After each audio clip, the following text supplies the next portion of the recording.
I think you'll be amazed at some of the prices that I've got these plants for. I've been on a bit of a plant haul with our supermarkets just to see what types of plants that I could get and how much I could get them for. There was surprisingly a wide variety of plants available, so I've got 17 to run through. All of these on the shelves. I've actually brought shelves in so I could fit them all in the shot, and this one that I'm holding, as well as this rather large philodendron here.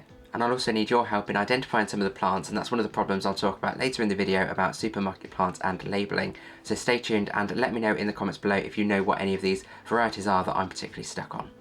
So I've been on a bit of a self-imposed plant ban recently, and you might have noticed there haven't been many unboxing videos, but then I decided to make this one on supermarket plant finds, and then I was amazed by just the amount of plants that I found, and hence why there are 17. So I'll run through them quite quickly, and it makes sense to start with the smaller ones first. So all of these smaller plants are from the same retailer, and it looks like they've got maybe mixed trays of different types of plants or just a generally mixed tray, hence why they can sell them at such low prices. So these two, I've got Hyperestes or polka dot plants, wonderful colour for the collection. So I've got the pink one and the white one. They can be diva plants, they can be a bit fussy in terms of their care needs, so I just need to make sure that I get that right and keep these looking happy. And keeping with fussy plants, and an equally difficult one to say, the Radermacera or Radermachera, this one has wonderful lush green leaves, as you can see, and it's very small at the moment, so it can grow quite large, but it can look quite untidy if it's not happy, so you need to keep the humidity and moisture levels just right with this one. So moving on from fussy to a supposedly easier to care for plant, this is the spider plant or chlorophytum, as you may have recognised it. Again, very, very small one at the moment. This has probably just been one or two of the offsets that have come off a larger plant, and hopefully in time this will grow just as large to produce its own little offsets too, and then we can multiply this when it does. And on to another common house plant, and I've got a couple of varieties of this to show you today, and this one is particularly small compared to the others. One of them, which I showed you in the intro, this one is the Dieffenbachia compacta, also known generally as the dumb cane, and it interestingly gets its name because the sap is toxic and it can actually cause severe irritation and numbing in the mouth and drooling if it's accidentally ingested. Also for pets it can cause stomach upsets and things like that, so just be very careful if you do have any Dieffenbachia or dumb cane plants not to accidentally ingest the sap, and maybe wear gloves too, because sometimes it can cause skin irritation if you've got sensitive skin. And then on to two Tradescantia. So I believe these are very similar varieties because they have similar shaped leaves and a similar growing habit on the stems. I think I've identified this one as the green glow because this one has solid green leaves with a wonderful deep green and nice shimmer to them as well.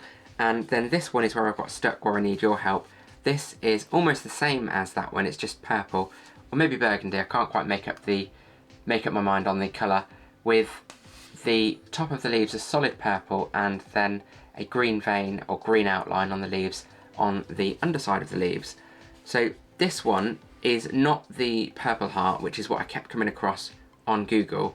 It seems to be very, very similar to this one, just like I said, a different colour. So if you do happen to know what the variety of this is, then please do let me know in the comments below. The other thing that got me stuck with this is because the leaves are a solid purple, there's no other colouring to them, which a lot of Tradescantias have. So please do share if you know what this is called. Now I did say that you'd be amazed by some of the prices that I've paid for these plants, and I've got 7 little plants in total, all from the same retailer.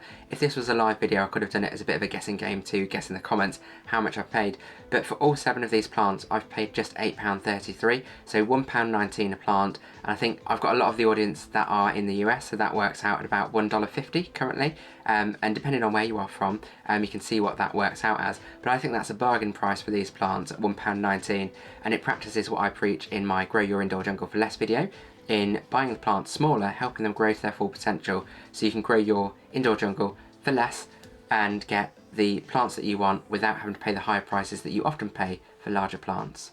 So now we're moving up in plant size, and I'll batch this next lot together as they were all the same price as one another, and similar varieties apart from this one. This one is the odd one out, and one that I need your help with too in identifying. So it's a Begonia Rex, I know that much, but I have been trawling Google to try and find the specific variety by matching up these leaves to photos, and I found lists and lists of different varieties, but I cannot find one that matches this.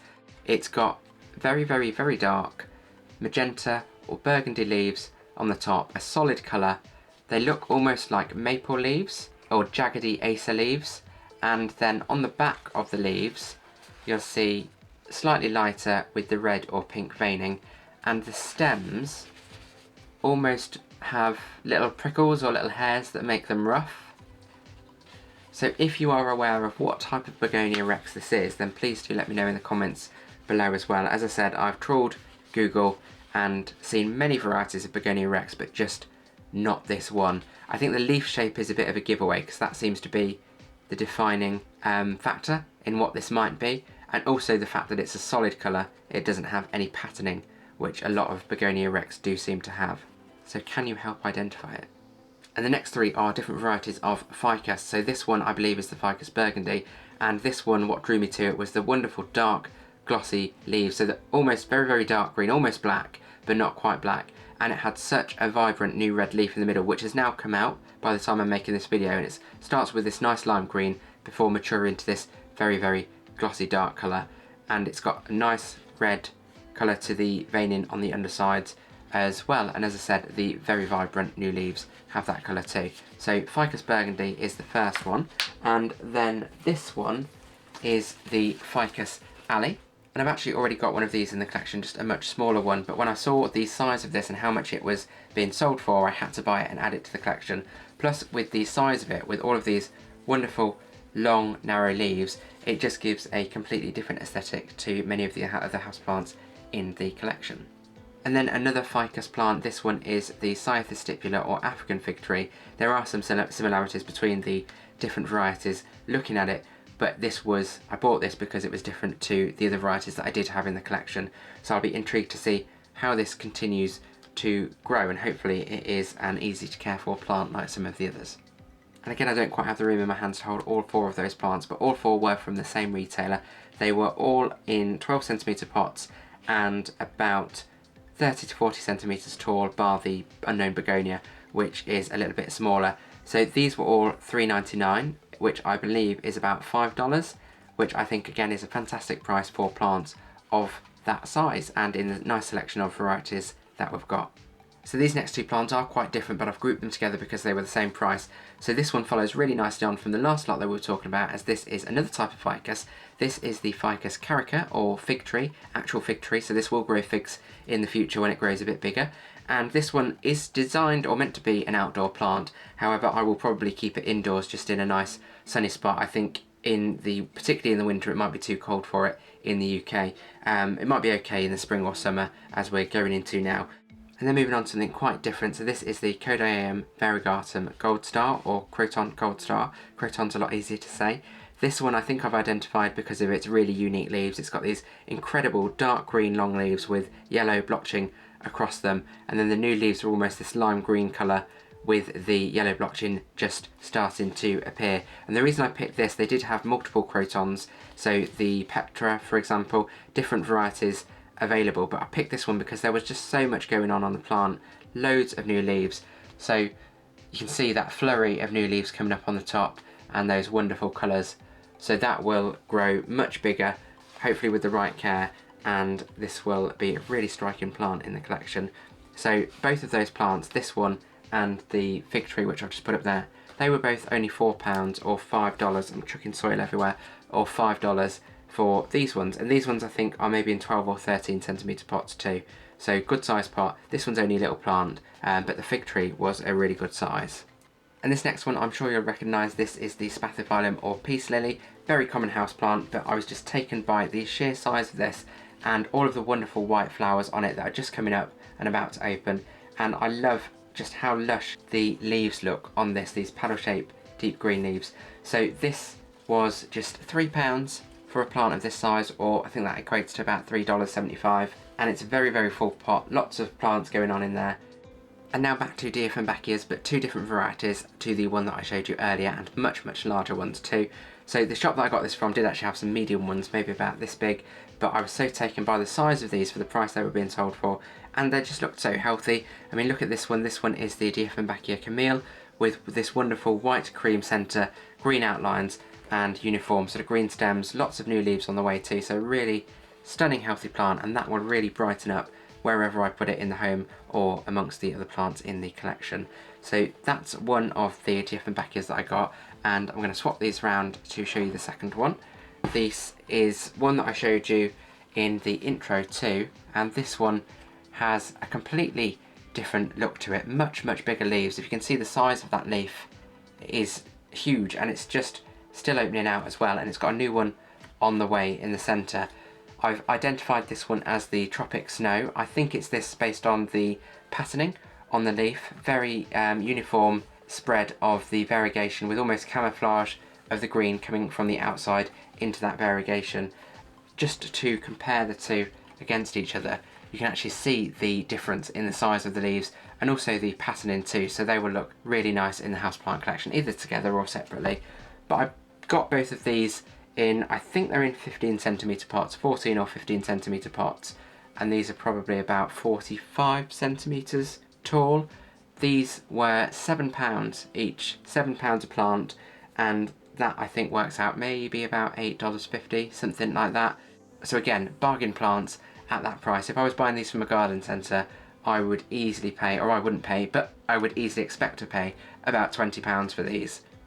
Now I've had to move back to try and fit this last one in the shot, or as much of it as I can. There's still more of it out of the shot that you can't quite see, and I really wanted to show you the size of this leaf as well. So this one is probably 2 of my hands and more in length, and there's a new one on the way, plus more of these wonderful large paddle-shaped leaves.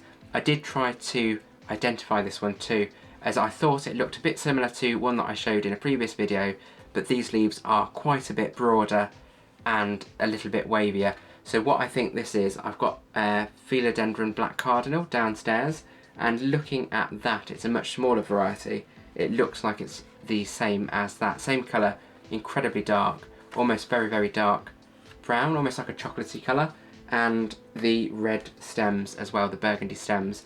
This was from one of the retailers that I got the Dieffenbachias from, and this one in a, I think it's in a 19cm pot. It's got another baby plant on the way actually, or coming up in the pot. If I bring that a little bit closer, you can see there's a second plant coming up just there against the large one, and this one for this huge plant was £14, so that was the most expensive plant in all of the plants that I bought, the 17 plants.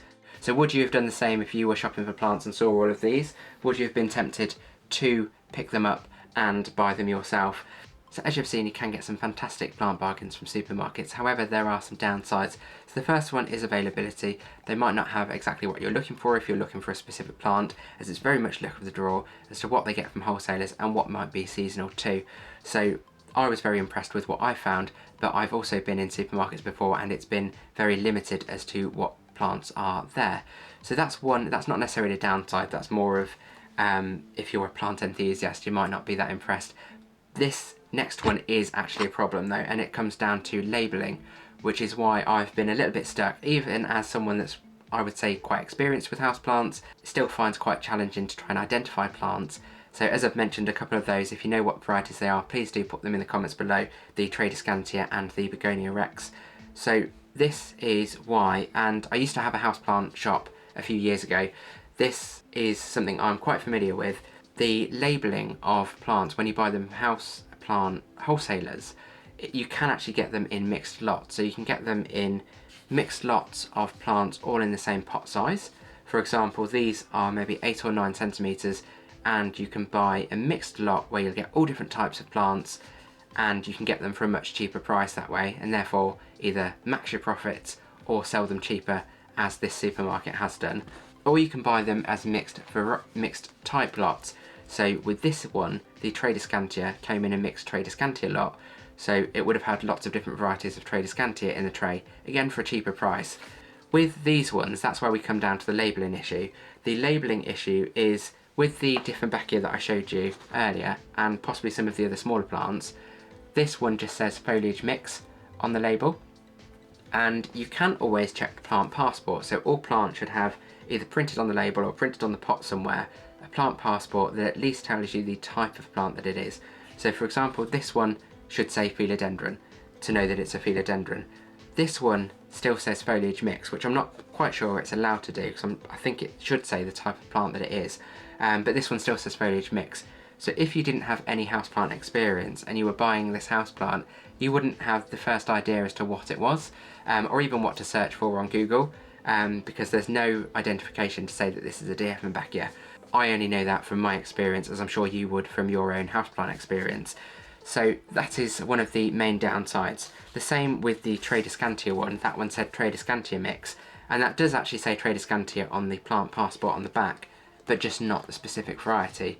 So that's where it comes down to just trying to find out what the varieties are by googling and looking for the different varieties and trying to match them up.